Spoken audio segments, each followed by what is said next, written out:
الصومالية كودي نوفمبر لبضو كوني السغالي توانكي دليرو وحبارتي جوغا أما كسونا دلالك الدول ayaa waxay go'aansadeen inay maskaxdooda iyo maalkooda isku geeyaan si ay u qaasaan dalad ay ku midaysan yihiin dhalinyarada Soomaaliyeed taasoo caawisa bulshooyinka Soomaaliyeed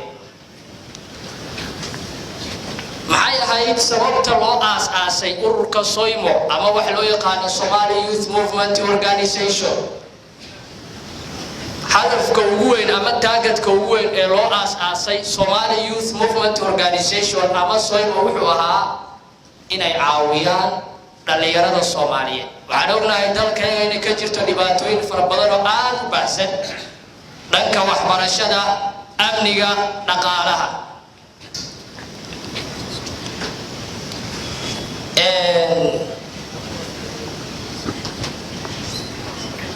محي قبطي SOYMO كودي نوفمبر لبضو كوني سغالي توانكي أما عندها ندماتكي لبضو كوني سغالي توانكي أرديني سوماليين إذا ما يسي دوكسية دي سرع إدالك SOYMO وحي أقبطي سيمينار كاسو أرددا كغسا عيدي سي أي أقل دورتان بريتو مركي آديان جامعدها كليادها أي ربان إني دورتان معايا لي وحان أبناي أرديدا الصوماليين markii ay rabaan inay jaamacadaha ku biiraan inay la kulmaan jahawareer ku aadan kulliyada ama koorsada ay rabaan inay bartaan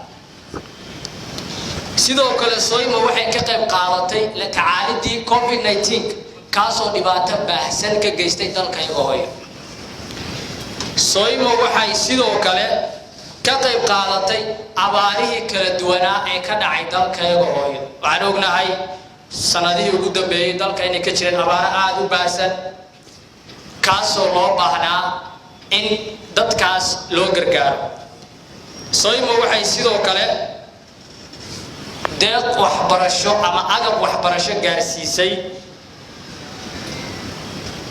Mama Ugasa Foundation Mama Ugasa Foundation waa xarun ku taal caasimadda dalka Hooyo taasoo ay dhigtaan ama maaragtay lagu xanaaneeyo agoomaha runtii deeqdaas ma ahayn deeq ka timid dalal shisheeye ama kuwa aan ugu yeerno deeq bixiyaasha caalamiga ah waxay ahayd deeq ka timid dhalinyaro Soomaaliyeed isku imaaday maskaxdooda tuujiyay maalkooda iyo jeebkooda aad u yaraa isticmaalayay waxayna go'aansadeen inay caawiyaan dhalinyarada kale oo soo kacaysa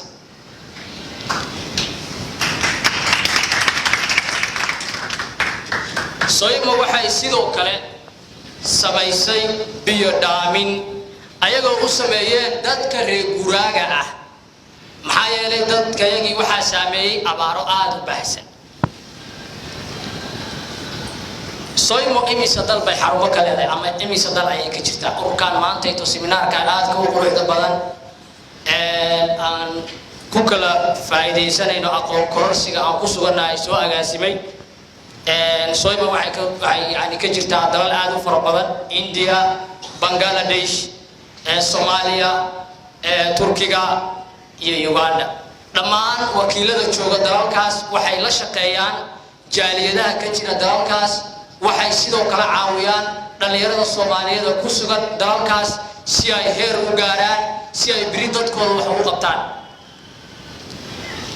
waa maxay doorka hoggaanka ee SOYMO hoggaanka SOYMO oo ugu horeeyo gudoomiyaha ururka Cabdikaafi Maxamed Cusmaan waxay ka qayb qaateen shirkii caalamiga ahaa ee dhalinyarada Soomaaliyeed sidoo kale waxay ka qayb galeen shirkii ay soo qaabisay Uganda Red Cross kaasoo sare lagu qaadayay wacyigelinta dhalinyarada Afrikaanka ah So, in these African identity stories that we're about to speak to you, that we're elaborating to you this night, the very things we want to get out are the things that disturb Africans in the future. And so my first point is, how do we turn ourselves to be people with a mission and a purpose? The chairman has already told me that this organization has over 50 members in it. How can 50 members, ladies and gentlemen, stop becoming mere members who come here to listen to talks, but becoming people who are saying, we want to go and restore Somalia. We are the men on a mission. That's why it's people on a mission. And your mission has now begun by sharing knowledge. A few minutes outside there, I was able to tell one of your brothers that, look, take this word seriously. Everything happens for a reason. If you follow the path of knowledge and wisdom, because God is looking for one man who is a leader among us. But what is going to define that leader? Now, what is going to define that leader is what takes us into the discussion of what we are now about to discuss that is coming. African ethnicity. Well, the ancient writers have tried to classify Africans in four ethnicities. And ethnic groupings were groupings that were formed around the culture and norms people believed. There were the Bantus. My brother Ojabro is a Bantu. Because the Bantu are majorly people in West Africa coming to this country. We have the Luo Nubians. These are the people who were formerly in Egypt.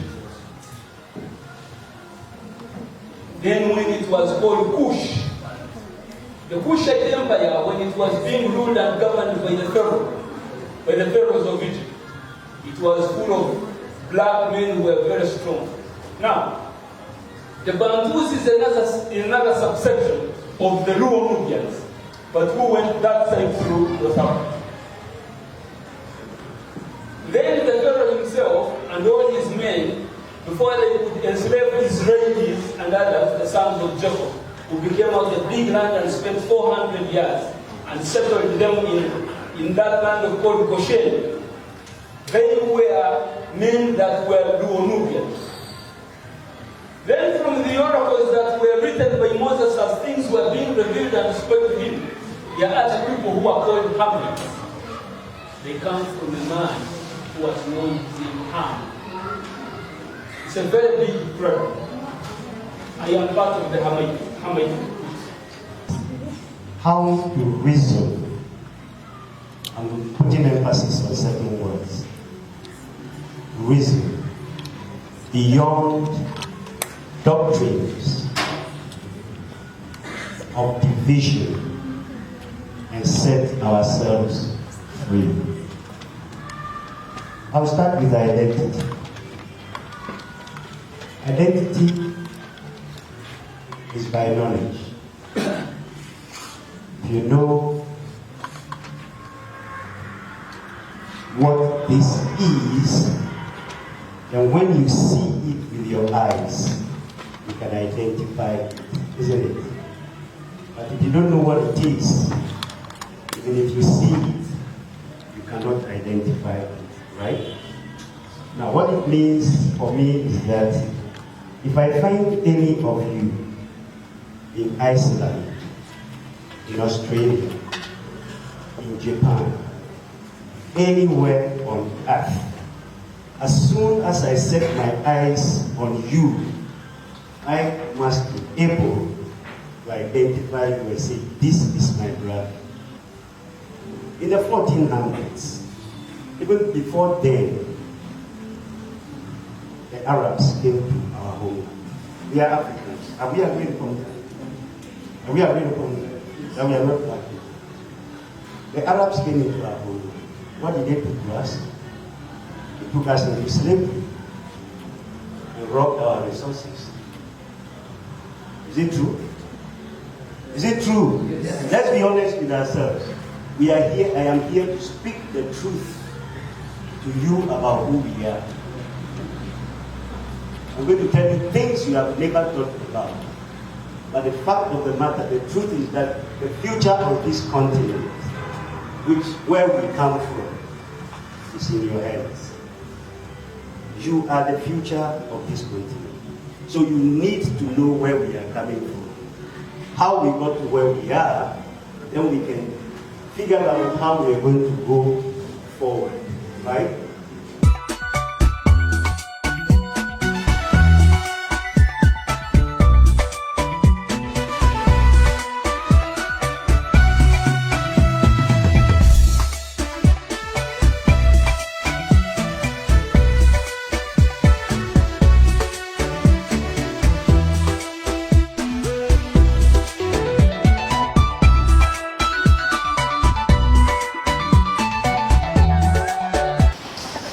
waxa waayo shaqadani ka SOYMO ahaan waxay nooga dhigan tahay shaqooyinkii aan qabanaynay ama focus area-da halkan ugu qoro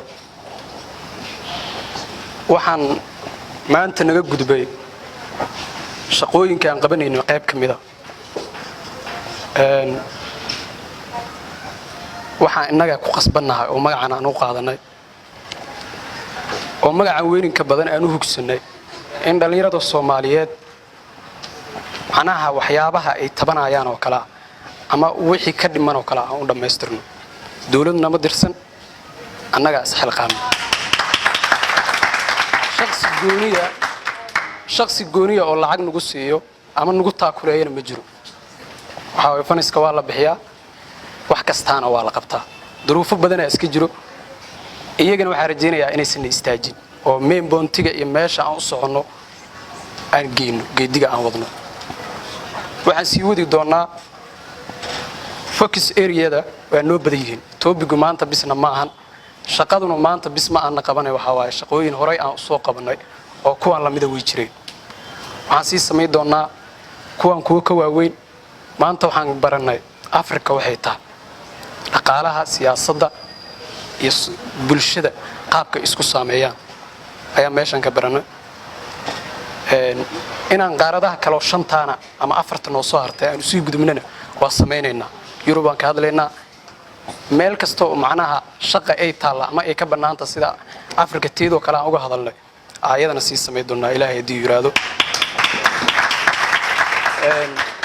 hadalka marbi inaan sii dheereeyo oo biiyo waa la daalan yahay waa inii mahad celinayaa sida nooga ajiibteen inaan shaqadan ka soo qayb gashaan oo barnaamijkan macnaha magaceena aad ku imaateen waan kaga mahad celinayaa 100% waxaan sameey doonaa shahaadooyin aan dadku aan ugu soo tala galnay ayaan sii doonaa dadka dhamaantood kontay laba qof hadda noo joogto ka badana laakiin ugu tala galnaa marka waxaan rabaa hadalka inaan dheereeyo marbiyo waa mahadsantiin 100% sidoo kale waxaan u mahad celinayaa dadka madaxda ah oo nalagala soo qayb galay barnaamijkan oo naga aqbalay iyagana waqtigooda noo soo huray waa u mahad celinayaa sidoo kale waxaan hadalkaygu soo gabagabeynaa u mahad celinayaa Shaafici Cusmaan oo mar kasta oo shaqooyinka aan qabanayno na hor taagan naga daalin ilaa waxa waayo waqtiyo badan nala soo shaqeeyo waxaan jeclahay hal mar inaa Shaafici Saabidiin waa mahadsantiin haddana waxaan qaybsanaynaa shahaadooyinka